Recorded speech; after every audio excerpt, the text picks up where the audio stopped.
Hello everyone, this is your SST educator Ujjwala पुंज और मैं आप सभी लोगों का स्वागत करती हूं हमारे इस चैनल अड्डा 24/7 फाउंडेशन पर।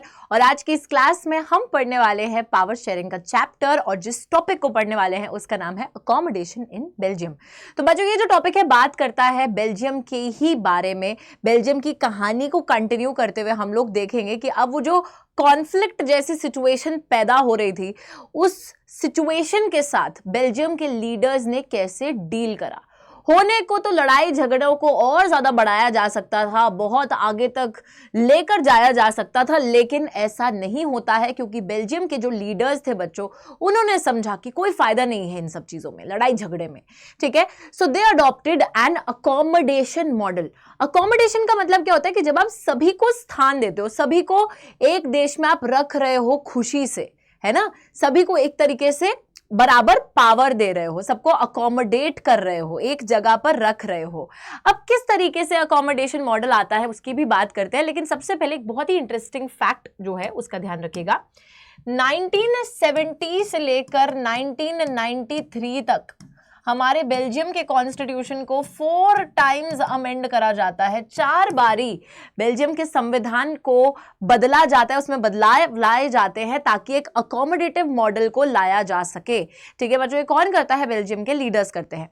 अब ये जो अकोमोडेटिव मॉडल आता है, इसके थ्रू कौन कौन सी चीजें वो लेकर आए थे, चलिए उसको भी देखते हैं। सबसे पहली चीज यहां पर है कि constitution prescribes the number of Dutch and French speaking ministers shall be equal in the central government so that no single community can make decisions unilaterally. बच्चों, डच और French speaking minister central level में बिल्कुल equal रहेंगे, मतलब central government में बिल्कुल बराबर रहेंगे।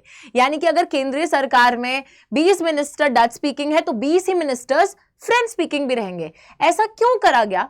ताकि कोई भी नतीजा जो कि देश में लिया जा रहा है वहां पे ऐसा ना हो कि किसी एक कम्युनिटी द्वारा वो लिया जाए। ऐसा हो सकता है ना कि अगर अनइक्वल नंबर ऑफ मिनिस्टर्स हो तो एक कम्युनिटी ज्यादा नंबर में हो, वो डिसीजन ले ले, दूसरी कम्युनिटी की सुनी ना जाए।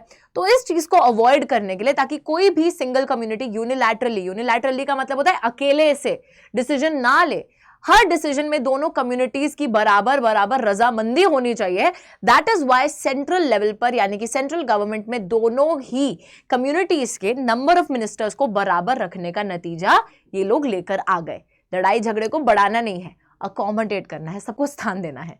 ठीक है, चलिए दूसरी चीज जो होती है यहां पर, the state government is not subordinate to the central government. यानी कि बच्चों यहां पर ये बात हो रही है कि ऐसा नहीं होगा कि जो सेंट्रल गवर्नमेंट है ना उसके अंडर आएगी स्टेट गवर्नमेंट। तो बेसिकली यहां पर फेडरलिज्म का प्रिंसिपल ये लोग लेकर आ गए। फेडरल कंट्री बन गई बेल्जियम, जहां पर पावर्स को बांट दिया गया। सेंट्रल लेवल पे भी पावर है, स्टेट लेवल पे भी पावर दे दी गई। और ये भी बोला गया कि ऐसा नहीं है कि स्टेट गवर्नमेंट को हर चीज माननी पड़ेगी सेंट्रल गवर्नमेंट की, नहीं, सबका अपना एक इंडिपेंडेंट दायरा है। सेंट्रल गवर्नमेंट अपना काम करेगी, स्टेट गवर्नमेंट अपना काम करेगी, और स्टेट गवर्नमेंट सबऑर्डिनेट नहीं रहेगी, उसके अंडर नहीं रहेगी, उसकी बात नहीं मानेगी। ठीक है, अपना काम खुद से सब देख लें। साथ ही में सेंट्रल गवर्नमेंट को यह भी बोला गया कि आपको कुछ अपनी पावर्स जो है स्टेट गवर्नमेंट को ट्रांसफर भी करनी है। चलिए, उसके बाद यहां पर तीसरी चीज क्या होती है? Brussels has a separate government in which both the communities have equal representation. अब बच्चों यहां पर देखो, ध्यान दो, अभी क्या है, आप सभी को पता है कि देश के अंदर डच लोग ज्यादा थे, फ्रेंच लोग कम थे, और ब्रुसेल्स के अंदर उल्टा था, ब्रुसेल्स में फ्रेंच ज्यादा थे, डच कम थे।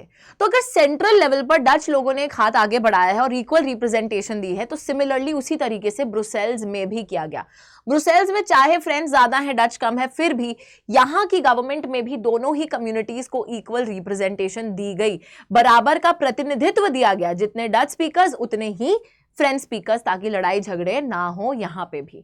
और साथ ही में जो लास्ट फीचर है, जो सबसे ज्यादा इंपॉर्टेंट अकोमोडेटिव प्रिंसिपल है बेल्जियम का, that is the creation of a community government. तो बच्चों अभी अभी मैंने बताया ही कि बेल्जियम एक फेडरल कंट्री बन गया। फेडरल कंट्री बनने का क्या मतलब होता है कि आप पावर को अलग अलग लेवल्स में बांट देते हो, पावर सेंट्रलाइज्ड नहीं रहती है ना, उसको आप अलग अलग लेवल्स पे डिस्ट्रीब्यूट कर देते हो। तो सेंटर के पास भी है, स्टेट के पास भी इंडिपेंडेंट पावर है, उसी के साथ एक तीसरे लेवल पर भी पावर को बांटा गया, and that is the community government. Community government का सिंपल शब्दों में मतलब है कि हर लैंग्वेज कम्युनिटी की एक अपनी सेपरेट कम्युनिटी गवर्नमेंट, मतलब डच स्पीकिंग वालों की अपनी कम्युनिटी गवर्नमेंट, फ्रेंच स्पीकिंग वालों वालों की एक अपनी कम्युनिटी गवर्नमेंट और जर्मन स्पीकिंग तक की जो 1% थे उनकी भी एक अलग से अपनी कम्युनिटी गवर्नमेंट। अब ये कम्युनिटी गवर्नमेंट को बनाया क्यों गया, इस तीसरे काइंड ऑफ गवर्नमेंट की हमको जरूरत क्यों पड़ती है बेल्जियम के अंदर, तो ध्यान से सुनिएगा। तो जितने भी कल्चरल यानी कि सांस्कृतिक मुद्दे हैं, जितने भी एजुकेशनल इश्यूज हैं और जितने भी लिंग्विस्टिक इश्यूज हैं यानी कि लैंग्वेज रिलेटेड इश्यूज हैं, इन तीनों ही मुद्दों के साथ डील करने के लिए हमारी कम्युनिटी गवर्नमेंट को क्रिएट किया गया था कि अपने आप ही डच वालों की अपनी गवर्नमेंट होगी कम्युनिटी, वो अपने इन सभी मुद्दों को सुलझा लेंगे, फ्रेंच वाले अपने कर लेंगे और जर्मन वाले भी अपने आप से सुलझा लेंगे। ठीक है, तो इसलिए इस कम्युनिटी गवर्नमेंट को क्रिएट करा जाता है। एक बहुत स्पेशल फीचर है कम्युनिटी गवर्नमेंट का जो सिर्फ और सिर्फ दुनिया में और कहीं एग्जिस्ट नहीं करता, सिर्फ बेल्जियम में ही एग्जिस्ट करता है। अब आप लोगों को बहुत अच्छा लगा होगा कि कितने प्यार से जिस दिक्कत को, जिस कॉन्फ्लिक्ट को और ज़्यादा इंक्रीज करा जा सकता था, उसको कितने प्यार से और आराम से बेल्जियम के लीडर्स ने सुलझा डाला। 1970 से 1993 के बीच में 4 बारी संविधान को अमेंड करा। अमेंड करने के बाद उसमें ऐसे चेंजेस लेकर आए जहाँ पे सारी कम्युनिटी साथ में मिल बांट कर देश का हिस्सा बन के खुशी से रह सके। सेंट्रल गवर्नमेंट में बराबर रिप्रेजेंटेशन दे दी, ब्रुसेल्स में बराबर रिप्रेजेंटेशन दे दी, स्टेट गवर्नमेंट को बोला गया कि वो सबऑर्डिनेट नहीं है सेंटर को, और कम्युनिटी गवर्नमेंट को क्रिएट कर दिया गया। अब इन सारी ही चीज़ों को देखकर बच्चों, जब हमारा यूरोपियन यूनियन बनता है, बहुत सारी यूरोप की कंट्री साथ में आती है, यूरोपियन यूनियन बनाती हैं, तो उस यूरोपियन यूनियन के हेड क्वार्टर्स को पता है कौन सी जगह चूज करा जाता है? बेल्जियम का हमारा ब्रुसेल्स। और बच्चों इतनी बढ़िया बात है क्योंकि देखो बेल्जियम ने एक एग्जाम्पल प्रेजेंट करा था in front of the whole world कि देखो हमने हमारी कॉन्फ्लिक्ट को बढ़ने नहीं दिया बल्कि पीसफुली उसको रिजॉल्व कर लिया। That is why it became a model of power sharing for the rest of the world to see कि जरूरी नहीं है कि जब ऐसी स्थिति आए लड़ाई झगड़े की तो उसको बढ़ाना नहीं होता है हमेशा, है ना, उसको शांति से सुधारा भी जा सकता है ताकि सभी लोग खुशी से रहें। तो बच्चों ब्रुसेल्स को यूरोपियन यूनियन का हेडक्वार्टर्स चूज किया जाता है।